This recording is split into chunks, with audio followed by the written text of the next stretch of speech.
Sorakan kegembiraan menggema di seluruh wilayah klan Barba. Pasukan kecil Tori dibawa masuk ke dalam gerbang. Acara besar menyambut Putri Orza langsung diselenggarakan. Berbagai macam hiburan hingga adu tanding. Jenderal Orza, seperti yang kau ketahui dari Erza, aku berasal dari dunia luar. Aku juga mengenal seseorang dari klan Barba, namanya Gamon. Apakah kau mengenalnya? Tanya Tori.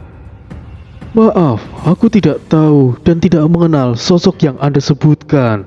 Mungkin bisa ditanyakan kepada leluhur kami. Konon, leluhur kami juga berasal dari luar. Kenyataan ini hanya aku sebagai klan suku yang mengetahuinya. Jawab Orza.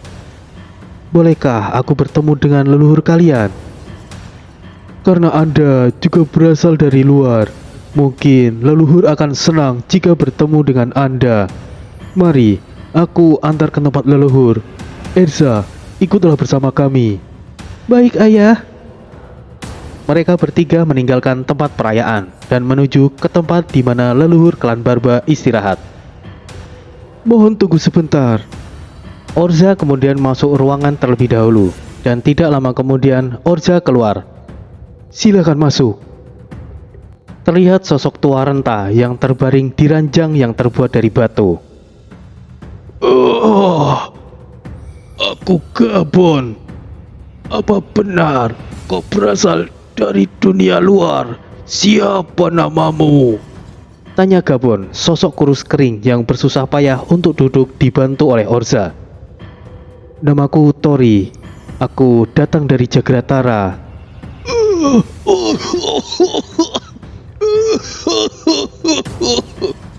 Leluhur. Gabon terkejut hingga terbatuk.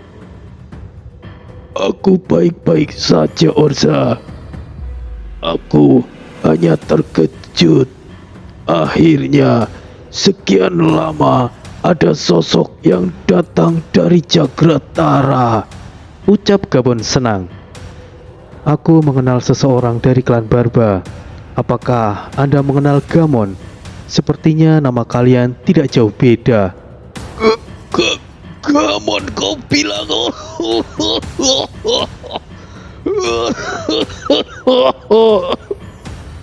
Leluhur, jangan memaksakan diri. Tenanglah, Orza. Gamon adalah adikku. Bagaimana mungkin kau mengenalnya? Kata Gabon. Jadi begini. Lalu Tori menjelaskan. Gabon tidak mengetahui bahwa ada perbedaan waktu di dunia tersebut. Gabon sudah terjebak selama jutaan tahun. Mungkin di alam Jagratara baru beberapa tahun. Tori juga menjelaskan kedatangannya ke dunia tersebut ingin menaklukkan dunia buku jiwa. Gabon pernah melakukannya bersama rekan-rekannya dulu yang berasal dari Jagratara. Mereka ada 9 orang, bawahan penguasa Jagratara sebelumnya. Saat itu, 9 orang tersebut adalah yang terkuat di dalam buku jiwa yang masing-masing memiliki jiwa merah peringkat 1 dan 2. Mereka hampir saja menguasai dunia itu, tetapi karena perselisihan akhirnya 9 orang tersebut terpencar. Dan diketahui 8 orang lainnya sudah mati karena usia. Hanya Gabon yang masih hidup hingga saat ini. Sebab klan Barba memiliki umur yang sangat panjang. Orza, ambilkan palu gunturku, pinta Gabon. Maksud leluhur? Orza bingung. Cepatlah, bawa kemari senjataku, Orza. Baiklah, tunggu sebentar leluhur. Orza langsung menuruti perintah Gabon dan mengambil senjatanya. Dengan susah payah, Orza membawa senjata Gabon. Bahkan Orza sendiri tidak bisa dengan leluasa menggunakan senjata Gabon. Sangat berat dan susah untuk dikendalikan. Gabon berjalan keluar dibantu oleh Erza, lalu memegang palu besar itu dengan tangannya yang kecil dan terlihat lemah.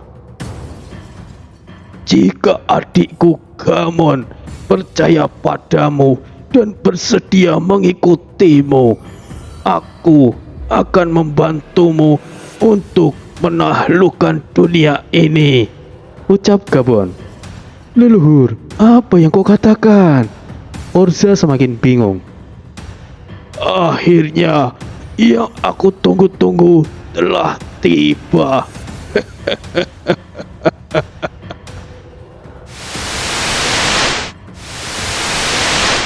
Tubuh Gabon berasap dan perlahan mengalami perubahan.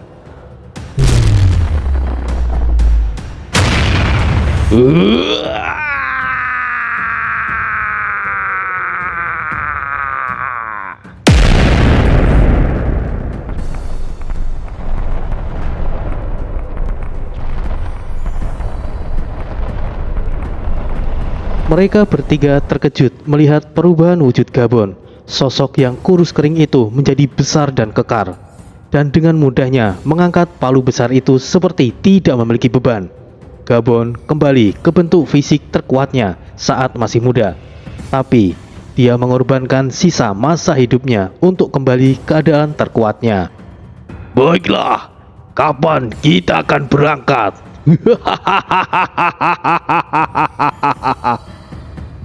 Ucap Gabon. Di sebuah tempat di klan Barba, seorang leluhur tua dengan umur jutaan tahun akhirnya bangkit. Tubuh kurus yang hanya dibalut kulit yang keriput itu perlahan berubah menjadi sosok yang sangat besar berisi. Otot-ototnya terbentuk sempurna dan menjadi sosok yang tangguh dengan kewibawaan yang sangat tinggi. Leluhur, apa yang sebenarnya terjadi? Orza terkejut bukan main. Erza bahkan tidak mampu berucap melihat leluhurnya yang gagah perkasa. Dengan begini, mungkin aku hanya bisa hidup beberapa tahun lagi. Maksud leluhur, Anda telah mengorbankan sisa hidup Anda. Kenapa Anda harus lakukan? Anda tinggal perintahkan aku, tidak perlu Anda bertindak sendiri, leluhur, kata Orza. Kau tahu kenapa kepala suku sebelum kau tidak pernah kembali? Mereka semuanya gagal dan mati karena perintah egoisku. Aku sudah menemukan jalan dan semangatku karena pria ini.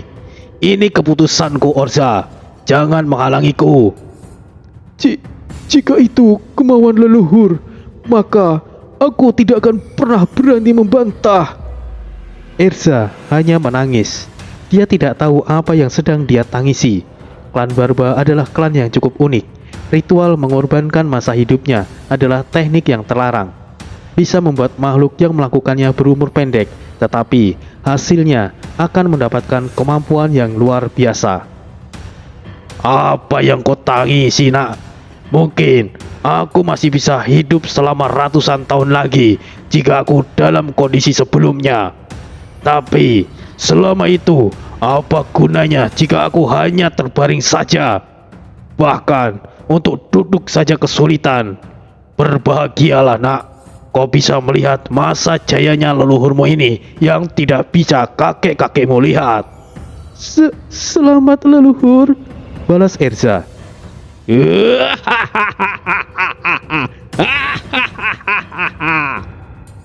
Aku, Gabon, telah kembali. Iya.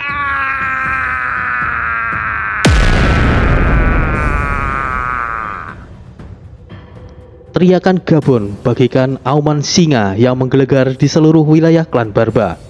Siapapun yang mendengar teriakan Gabon, dia diselimuti semangat yang membara. Hei, ada apa ini? Tenagaku meluap-luap. Benar, aku juga. Rasanya aku ingin sekali bertempur. Wah, ini pertama kalinya aku sesemangat ini. Suara itu berasal dari kediaman leluhur. Ayo ke sana, ayo. Seluruh klan Barba yang mendengar teriakan Gabon berbondong-bondong menghampirinya. Tidak peduli gerbang kosong, mereka tetap mendekati sumber suara tersebut. Siapa sosok kuat itu? Bodoh, lihat palunya. Beliau itu leluhur kita. Ah, mana mungkin. Apakah aku bermimpi? Waduh, kenapa kau memukulku, sial? Berarti kau tidak bermimpi. Ah, iya, kau benar juga. Terima kasih. Dengarkan kalian. Aku Gabon, leluhur klan Barba. Mulai hari ini, Kita akan menaklukkan dunia ini.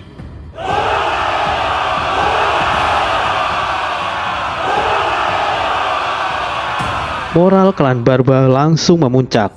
Siap kapan saja akan bertarung. Gabon mengangkat tangannya dan seketika suara yang berisik itu menjadi sunyi. Aku Gabon, bersedia mengikutimu menaklukkan dunia ini, ucap Gabon menunduk di hadapan Tori. Aku Orza, akan mematuhi perintah Anda. Orza juga menyusul menunduk di hadapan Tori. Kami semua mematuhi perintah Anda, ucap seluruh petarung klan Barba. Erza tidak menyangka kejadian ini akan terjadi. Dia tersenyum lega, usahanya selama ini untuk klan Singa Terbang tidaklah sia-sia. Karena dia masih tetap bisa menjadi bagian klan Singa Terbang dan sekaligus klan Barba. Tuhan memang luar biasa, tidak salah aku mengikutinya. Itu benar Arsi? Erza melirik dan tersenyum ke arah Arsi. Baiklah, persiapkan semuanya untuk segera pindah dari tempat ini. Ada tempat yang jauh lebih baik dari ini. Kalian dengar, segera berkemas! Tanpa menunda waktu lagi, seluruh klan Barba pergi dari wilayahnya untuk menuju ke tempat yang baru di wilayah klan Singa Terbang. Ada musuh, jumlahnya banyak. Segera beritahu Nyonya. Baik, baik. Siapa yang akan menyerang? Kata Sinta. Tidak tahu Nyonya, Anda lihat saja sendiri. Mereka. Tunggu. Ada beberapa singa bersayap. Mereka bukanlah musuh, jelas Sinta. Tidak lama kemudian, Tori dan rombongan besar klan Barba tiba di wilayah klan Singa Bersayap. Suamiku, siapa mereka ini? Mereka adalah klan Barba. Ini adalah Gabon, kakek Gamon. Dan ini adalah kepala suku klan Barba, Orza, ayah Erza, kata Tori memperkenalkan mereka. Senang bertemu dengan kalian. Aku tidak menyangka bisa bertemu dengan kakak Jenderal Gamon dan juga ayah Erza. Apakah adikku yang tidak berguna itu menjadi seorang jenderal?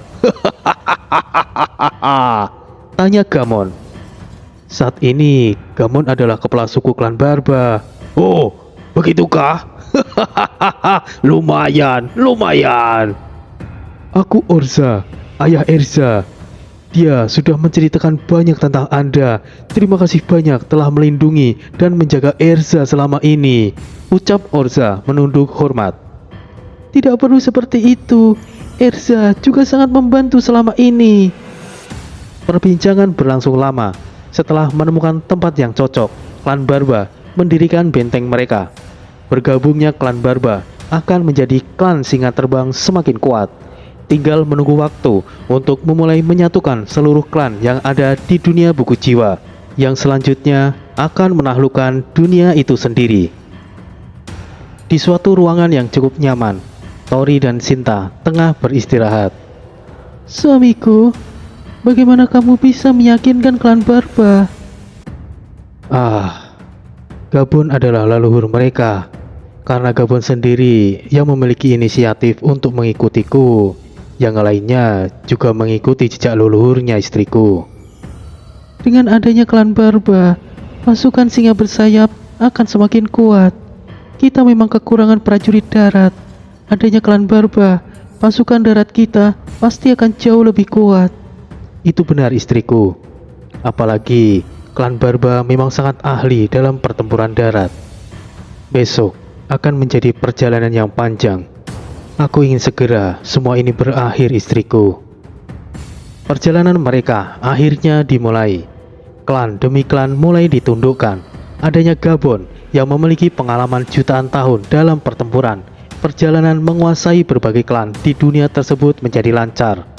Klan Singa Terbang menjadi klan yang sangat ditakuti. Wilayah iblis tulang yang pernah menahan Sinta dan lainnya sudah dimusnahkan tanpa ada satupun makhluk yang tersisa. Klan Ordok dan klan-klan yang tidak mau tunduk semuanya dimusnahkan. Sudah lebih dari 50 klan yang sudah bergabung dan lebih dari 30 klan dimusnahkan hanya dalam waktu 1 tahun. mengetahui singa terbang sedang melakukan penyatuan kepada seluruh dunia, banyak yang mulai bergabung menjadi sebuah klan besar dan menyebutnya sebagai kerajaan untuk menghalau klan singa terbang. Totalnya ada 5 kekuatan besar termasuk klan singa terbang dan 4 lainnya bernama Kerajaan Babut. Kerajaan ini dibentuk dari gabungan 40 klan lebih dari berbagai jenis ras. Mereka berada di Pegunungan Mati, tempat paling tinggi di seluruh dunia tersebut. Klan Zen. Kerajaan ini konon sudah ada sejak ribuan tahun. Tidak pernah ada yang berani menyinggung kerajaan satu ini. Konon, kerajaan ini dipimpin oleh makhluk kuat yang abadi bernama Roka. Kerajaan Zenoid. Kerajaan ini juga sudah berdiri selama ribuan tahun. Pendiri kerajaan ini sudah lama mati, yang mana pendiri kerajaan Zenoid berasal dari klan Zenoid dari dunia luar. Kerajaan Jarga. Kerajaan ini juga salah satu kerajaan tertua. Rata-rata penghuni kerajaan ini memiliki kemampuan yang luar biasa. Meskipun penghuninya tidak banyak, tidak ada yang berani macam-macam dengan kerajaan satu ini. Sebab kerajaan ini dilindungi oleh sosok kuat dari klan naga Jorga. 4 kerajaan di atas ada hubungannya dengan salah satu dari 9 orang yang terkuat di dunia. Rumornya 8 lainnya sudah mati dan hanya menyisakan 1 orang, yaitu dari klan Barba. Tapi masih belum dipastikan kebenarannya bahwa mereka benar-benar telah mati. Informasi mengenai 4 kerajaan tersebut mereka dapatkan saat melakukan perjalanan penyatuan, dan klan Singa Terbang tidak lagi bisa disebut sebagai klan, tetapi negara Singa Terbang. Aku tahu siapa itu Roka dari klan Zen dan Jorga dari Jarga. Mereka adalah kawanku yang sama-sama mengikuti penguasa Jagratara, ucap Gabon. Bisakah kau membujuk mereka untuk membantu menaklukkan dunia ini, Gabon? Tanya Tori. Kemungkinan aku bisa membujuk mereka, tetapi aku tidak bisa menjamin mereka masih memiliki kemampuan yang sama seperti dulu. Tori dan Gabon berbicara sambil berjalan-jalan di wilayahnya, melihat perkembangan pasukan dan penghuni lainnya. Hei, lihat, singa bersayap ini sebentar lagi melahirkan. Wah, lucunya. Tori dan Gabon juga turut menyaksikan kelahiran bayi singa bersayap itu. Karena senangnya, orang-orang di sana yang menyaksikan kelahiran singa bersayap sampai tidak tahu bahwa Tori dan Gabon berada di sana. Tuan Tori dan leluhur. Maafkan kami tidak menyadari Anda sekalian ada di sini. Lanjutkan aktivitas kalian, jangan pedulikan kami, balas Gabon. Ada kelahiran, pastinya ada kematian. Gabon menyadari bahwa waktunya tidak lama lagi. Dia harus segera menyatukan seluruh dunia tersebut sebelum ajalnya semakin dekat. Namun, melihat bahagianya klan Barba dan klan lainnya yang sudah bergabung, membuat Gabon tidak tega jika harus memaksa mereka untuk bertempur lagi. Saat itu adalah masanya 5 kekuatan besar terbentuk. Masing-masing tidak pernah membuat masalah dan hidup dengan damai. Gabon tidak ingin masa damai itu rusak, tapi dia punya kewajiban yang harus dilaksanakan. Tetapi 5 kekuatan besar harus tetap bersatu. Meskipun perang besar harus terjadi, biarlah hal itu terjadi demi tujuan yang jauh lebih baik lagi. Gabon yang telah hidup selama jutaan tahun pastinya memiliki wawasan dan pengalaman yang sangat luas. Dia tentunya mampu memperkirakan sejauh mana harus menyikapi keadaan. Gabon lebih paham, kedamaian di dunia tersebut tidak akan bertahan lama. Saat itu, kelima kekuatan besar dipimpin oleh sosok yang netral. Tidak ada jaminan bahwa pimpinan berikutnya akan memiliki sikap yang sama. Seandainya pimpinan dari 5 kekuatan besar memiliki sikap yang serakah, pastinya peperangan akan kembali terjadi. Peperangan pasti akan selalu menimbulkan korban, tidak pernah menguntungkan bagi makhluk-makhluk yang ditakdirkan terakhir lemah.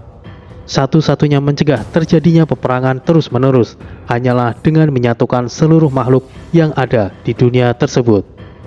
Meskipun penyatuan tersebut akan menimbulkan perang besar, Tapi setidaknya untuk kedepannya tidak ada lagi peperangan antar ras ataupun kerajaan. Apa yang kau pikirkan, Gabon? Tidak.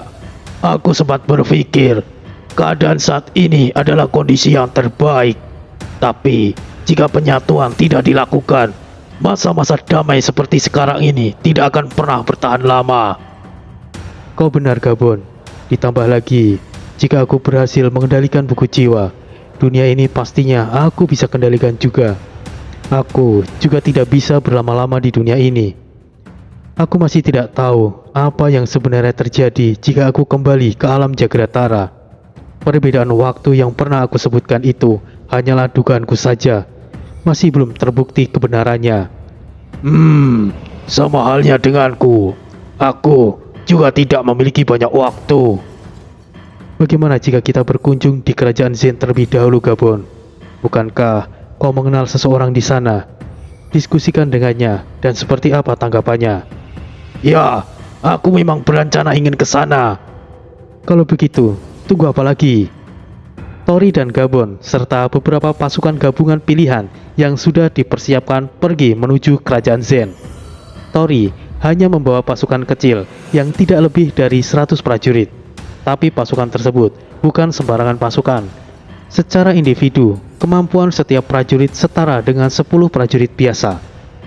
Klan Zen ini terletak di pegunungan yang terjal di sebelah utara wilayah Singa Terbang. Medan menuju kerajaan Zen juga sangat sulit. Bebatuan yang runcing setajam tombak bertebaran dengan berbagai ukuran yang disebut sebagai hutan pedang. Tidak sedikit beberapa pasukan yang Tori bawa mengalami cedera ringan karena melewati bebatuan yang tajam tersebut. Kabut yang cukup tebal mengganggu pemandangan sehingga banyak dari mereka yang menjadi kurang hati-hati. Pegunungan di dunia tersebut memiliki banyak keunikan masing-masing. Rata-rata, pegunungan di wilayah tersebut digunakan sebagai benteng karena akses menuju tempat tersebut tidaklah mudah. Tidak bisa sembarangan terbang di wilayah pegunungan, sebab angin di atas pegunungan sangat dingin dan tajam. Jika terus seperti ini, aku khawatir pasukan kita tidak akan bertahan, Gabon. Sebentar lagi kita sampai. Aku masih mengingat jalan ini. Ternyata yang dikatakan Gabon memang benar. Mereka telah sampai di depan istana Zen. Sangat sunyi, seperti tidak ada penghuninya. Istana tersebut juga menyerupai bebatuan yang runcing. Bukan sengaja dibentuk demikian, karena suhu dan keadaan di pegunungan tersebutlah yang secara alami membuat pegunungan tersebut menjadi runcing. Sangat sunyi sekali, bahkan tidak ada penjaganya. Mereka sangat percaya diri sekali. Ya, memang seperti itulah kenyataannya. Jika bukan karena aku tahu jalurnya, sebanyak apapun pasukan yang ingin ke sini pasti akan gagal. Bukankah jika begitu tempat ini mustahil untuk diserang? Memang mustahil jika cuaca seperti sekarang ini. Tapi ada waktu-waktu tertentu bebatuan tajam di sini akan melunak. Dan itu adalah waktu bagi penghuni Zen keluar untuk berburu. Benar juga. Jika kondisi di sini tidak berubah, penghuni Zen juga tidak akan bisa keluar ya. Roka! Aku Gabon! Keluar kau! Teriak Gabon. Seketika seluruh istana Zen dipenuhi oleh sosok yang sudah bersiap menyerang mereka. Di atas istana, senjata sudah mengarah dan bersiap dilepaskan. Gila! Pasukan dari mana mereka? Mereka berhasil menerobos. Gila, mereka benar-benar hebat. Luar biasa memang, tapi mereka akan berakhir di sini. Kami dari negara Singa Terbang. Negara Gabon. Maaf, negara Singa Terbang. Dan aku Gabon dari klan Barba. Katakan kepada Roka, aku datang. Memangnya siapa kau ingin menemui leluhur kami? Pergilah, jangan buat masalah. Iya, pergilah. Tempat kami bukan sembarangan untuk dikunjungi. Hentikan kalian, ucap salah satu sosok, Rozan. Tuan Ros. Tuan Ros. Buka gerbangnya, perintah Rozan. Baik Tuan. Pintu istana terbuka. Suara gesekan besi terdengar nyaring yang membuat telinga geli mendengarnya. Dari dalam istana keluar sosok misterius dengan jubah hitam. Wajahnya tertutup, hanya terlihat matanya saja. Silakan masuk tuan-tuan, leluhur menunggu Anda. Terima kasih. Semuanya memasuki istana. Rozan mengantar Gabon dan Tori menuju ke tempat Roka, sedangkan pengikut Tori lainnya berada di tempat yang berbeda. Siapa namamu? Rozan. Jawabnya singkat.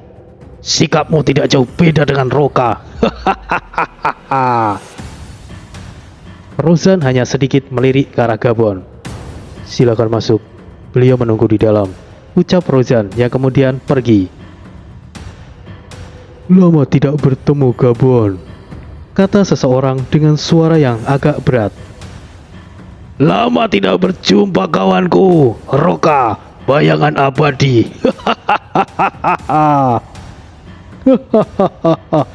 Kau masih ingat saja Gabon, palu penghancur.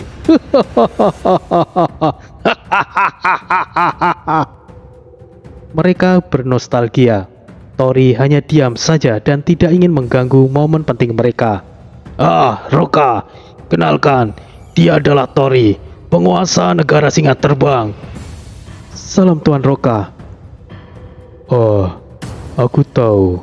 Singa terbang sering dibicarakan akhir-akhir ini. Roka, aku tidak ingin berlama-lama. Kedatanganku ke sini ingin minta bantuan dan dukunganmu. Pertama, kami ingin menyatukan seluruh makhluk di dunia ini, lalu menaklukkan dunia ini. Belum sempat Gabon menjelaskan keseluruhannya, langsung dipotong oleh Roka. Ya, itu benar Roka. Gabon, kita tidak semudah dulu. Mungkin kau bisa mencapai tahap kekuatan puncakmu dengan mengorbankan sisa hidupmu. Tapi berbeda denganku, aku tidak bisa sepertimu. Meskipun aku mampu mempertahankan wujudku, semakin lama aku semakin lemah.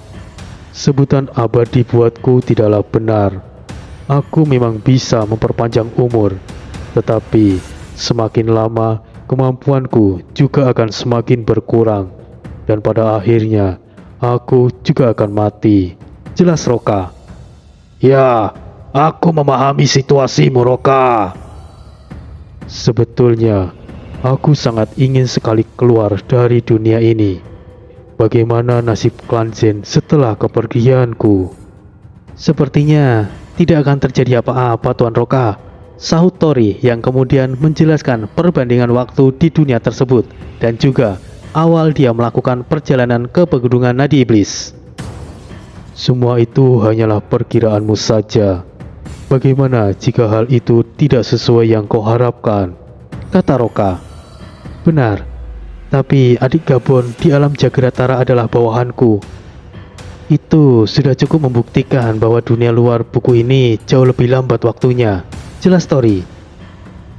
Saat kau memasuki pegunungan Nadi Iblis, apakah rekanmu bisa dipercaya? Jika kau benar-benar masuk ke dunia ini, mengikuti instruksi dari buku tersebut, bukan karena Dead Soul, maka buku tersebut akan tetap terbuka. Dan harus ada seseorang yang menjaga buku tersebut tetap terbuka. Jika buku itu tertutup, selamanya kau juga akan terjebak di sini. Jelas Roka? Roka adalah satu-satunya makhluk yang memasuki dunia buku jiwa melalui instruksi dari buku jiwa. Saat itu, sebenarnya penguasa Jagratara berhasil mengalahkan semua Dead Soul. Hanya tersisa Roka dan penguasa Jagratara. 8 orang lainnya lenyap, terkena sabit Dead Soul. Saat itu, Roka menawarkan diri ingin memasuki buku jiwa untuk mencari ke-8 rekannya yang terjebak di dalam buku jiwa. Saat Roka masuk dan berhasil mengumpulkan semua rekannya, tinggal selangkah lagi mereka bebas. Tapi, jalur menuju keluar dari dunia tersebut terputus. Yang artinya, buku jiwa telah tertutup. Entah itu sengaja ditutup atau tidak, semua itu hanya penguasa Jagratara yang tahu. Dari kejadian tersebut, semuanya menjadi saling menyalahkan, yang akhirnya 9 orang tersebut terpencar. Kami saat itu ada 10 orang. Memang ada 1 orang pengkhianat, tapi sudah kami bereskan. 4 lainnya adalah bawahanku yang tidak mungkin berkhianat. 2 lainnya rekanku yang pastinya bisa dipercaya. Lalu aku dan istriku, dan 1 sosok lagi yang baru aku kenal, tapi aku rasa dia juga bisa dipercaya. Jelas Tori. Aku juga sangat percaya kepada penguasa Jagratara saat itu. Bisa dibilang kami sangat dekat, tapi nyatanya dia mengkhianati kami. Aku paham maksud Anda, tapi meskipun kami baru kenal, sosok itu tahu lebih banyak tentang buku jiwa. Katanya ayahnya terjebak di dalam buku jiwa. Dia mendapatkan kesadaran itu sebelum ayahnya masuk ke dalam buku jiwa. Dia menolak mengatakan siapa ayahnya dan dari mana dia berasal. Sebutkan siapa namanya? Roka seketika gemetar. Makhluk itu cukup misterius.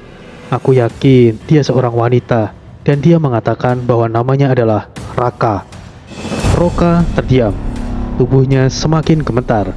Dia tidak pernah menyangka selama jutaan tahun berlalu, akhirnya dia mendengar sebuah nama yang sangat dia rindukan. Roka duduk lemas. Dia tidak menyangka anak perempuannya Raka akan mencari dirinya. Roka adalah kepala suku klan Zen generasi keempat. Klan Zen adalah klan pembunuh yang sudah ada pada era 99 kerajaan. Klan Zen juga tidak terikat dengan wilayah manapun dan tidak berpihak dengan siapapun. Tidak banyak yang tahu tentang klan Zen karena mereka memang sengaja menutup diri dari dunia luar.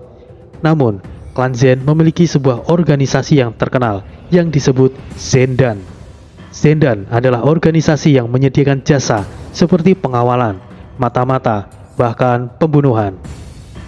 Klan Zen maupun organisasi Zendan tentunya bukanlah bagian dari Jagratara.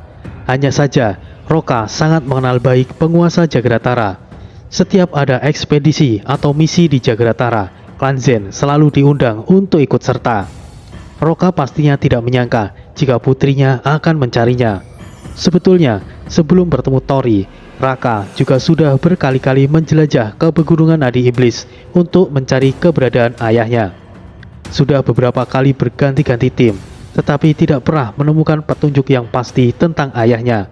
Yang akhirnya, Raka bertemu kelompok Tori. Baiklah, aku akan berusaha membantu kalian. Kalian pergilah di kerajaan Jarga, kerajaan Babut dan Zenoid, serahkan padaku.